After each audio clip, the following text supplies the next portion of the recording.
It's Thursday, 27th of February 2020. I've got a 5-fruit salad here. Under all those mint leaves are 5 fruits. They are pineapple, papaya, half a grapefruit,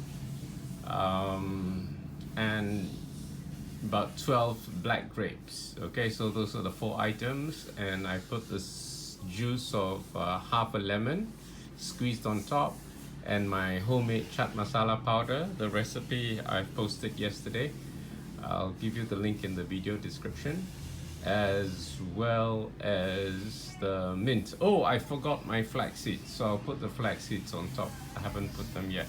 Okay, that's my breakfast for this morning, Thursday, February 27th, 2020.